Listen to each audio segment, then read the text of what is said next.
Minister, the biggest contributor to student poverty is the cost of accommodation, the extortionate cost of accommodation, whether it's private student accommodation being built by investors or whether it's on-campus accommodation, where now we're talking well in excess of €1,000 a month in UCD and some of the new accommodation even higher.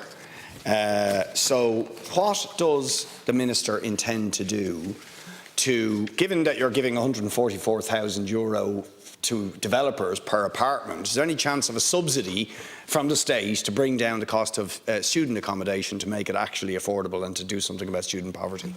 Minister. That's exactly what I'm talking to the Minister for Housing about, but I'll come back specifically in relation to that and whether there's a version of that scheme that could be applied to the delivery of student accommodation where there is clearly a gap between the market's ability to provide and the affordability piece for students and their families. I'm committed to addressing issues relating to the cost of education affecting students and their families, including those who are disadvantaged or who are experiencing poverty.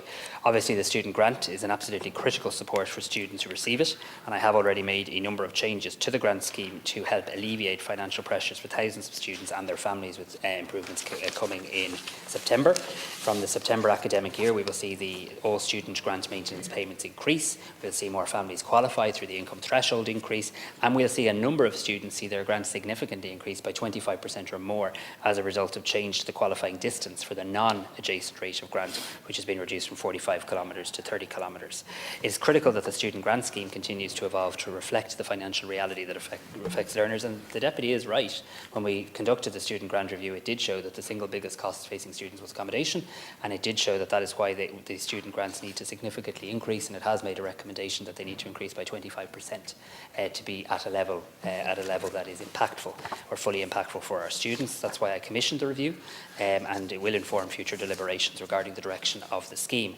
In addition to the student grant scheme, as the Deputy knows, students in third level institutions experiencing financial need can apply for support under the Student Assistance Fund through their Access Office. It assists students in a sensitive and compassionate manner who might otherwise be unable to continue their third level studies due to financial circumstances. In relation to accommodation shortages, I'm very aware of the difficulties faced by students in relation to obtaining affordable accommodation. I am glad to report that there were 970 new higher education institution-owned purpose-built student accommodation bed spaces completed in the past 2 years, and work is underway on site on a further 929. So these are institution-owned as opposed to private-owned.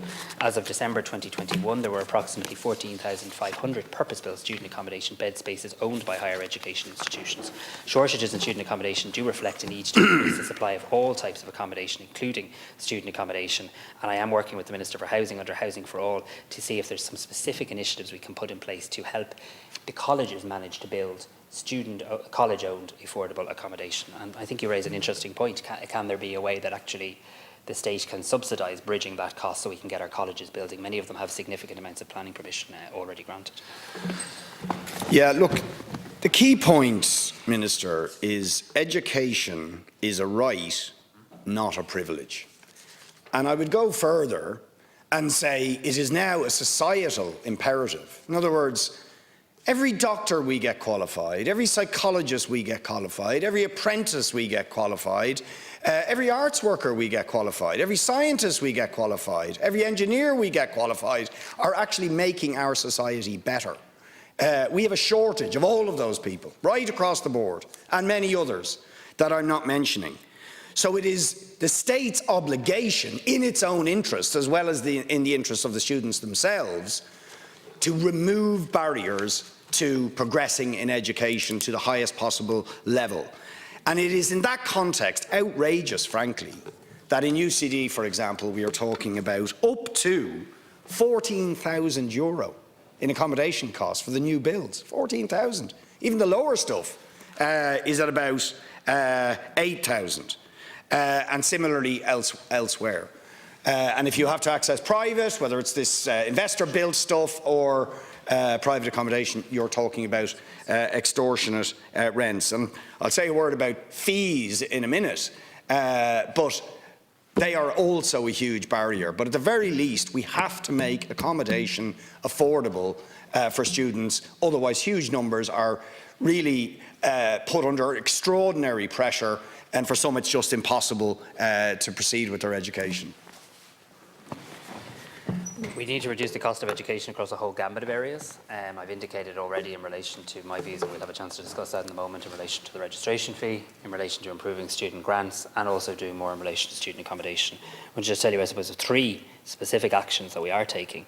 I have written recently, to all universities, all technological universities and all institutes of technology, inviting them to put forward any local solutions. So this is a departure from previous policy. So actually, where you could identify an unused hotel, an unused building that could be converted or modified to be college-owned student accommodation. So we would help repurpose existing buildings that have not been used, and there are vacant buildings across this country, which could contribute to increased supply ahead of the next academic year, and that remains an open invitation to all universities, and we've received some interest already in relation to that. The second issue is we have seen an increase in the number of higher education institution-owned purpose-built student accommodation. I gave you those figures already. And the Irish University Association reports that there's a further 3,500 beds either under construction or in planning college-owned accommodation. On the affordability piece, we did change the law in this House specifically to try and help with affordability in terms of limiting the amount that a student can be required to pay up front. It was, apologies, that's incorrect. Yeah, but some of that purpose built is completely unaffordable. I think that's true. Right? So we've got to do something about that. But just on the fees front, can I just give make a particular point about the graduate medicine entry? And I heard it discussed earlier on. You see, it's one thing the Bank of Ireland removing the loan, but people who we need to qualify as doctors shouldn't have to take a loan out for €15,000 a year at all. We need the doctors. We need them desperately in our health service. It's madness to force them to pay €60,000. It means working class people trying to become doctors, forget it. But even for people who might have a bit of money, €60,000 to qualify, it's crazy. It's self-defeating to put those kind of barriers in the way of people who want to graduate in medicine when we desperately need doctors. And I could say that about other allied health professionals as well, but I haven't got time. But we should be removing those fees. I'm going to do my very best with the 3 issues. On medicine places, Deputy, the government's position is not that the graduate entry medicine is the only route into medicine, and that's an important point. We are increasing, and talked earlier about significantly increasing the number of medicine places, full stop, beginning in September. We ruled out student loans as a model to sustainably fund education. And I also said earlier that it's not about asking the bank to just continue a loan indefinitely. It's asking them to remove the cliff edge while we come forward with public policy solutions in relation to that. On the issue of student accommodation, we are changing the policy. I'm trying to identify new solutions, and I think once they are identified, it will require a new student accommodation strategy, or certainly an updating of the student accommodation strategy.